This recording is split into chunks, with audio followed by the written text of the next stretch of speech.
High ফ্রেন্ডা, good morning.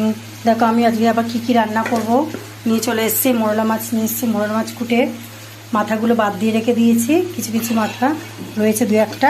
মোরলা মাছের ঝাল করব কী দিয়ে? আলু দিয়ে, পেঁয়াজ দিয়ে, রসুন দিয়ে, টমেটো দিয়ে, ধনেপাতা দিয়ে। আর কাটা মাছ নিয়ে এসেছি। আদা, জিরে, টমেটো, ধনে জিরে, আদা, জিরে গুঁড়ো, ধনের গুঁড়ো, টমেটো বাটা দিয়ে, আর দুটো কাঁচা লঙ্কা দিয়েছি। দিয়ে আমি কোনো রসুন পেঁয়াজ কিছু দিইনি, এটাকে আমি ঝোল করব।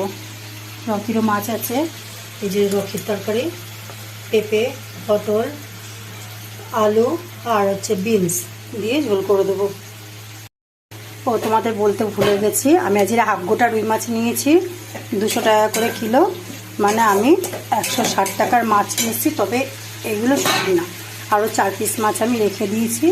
আর এটা হচ্ছে মোরলা মাছটা হচ্ছে আমার 30 টাকার 150 গ্রাম। ব্যাস, আমার মোরলা মাছটা ভাজা হয়ে গেছে। তেলের এত ঝাঁজ দেখানো যাচ্ছে না। আমি 5 ফোড়ন দিয়ে দিয়েছি, একটু রসুনটা বেশি করে দেবো।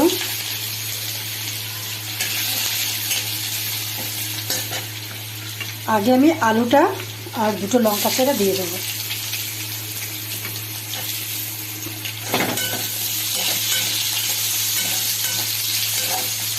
এর মধ্যে একটু নুন দিয়ে দেবো, তারপরে পেঁয়াজটাকে দেবো। আজ আমি একটু অন্যরকম পটল ভাজবো। পটল, এই রসুন নিয়ে নিয়েছি, হাতে মেখে পটল ভাজবো। দেখো কত বড় বড় করে পেঁয়াজ কেটে নিয়েছি, নুন হলুদ দিয়ে দিয়েছি। এটাকে মেখে একটু চিনি দিয়ে দেবো, দিয়ে এটাকে মেখে রেখে দেবো।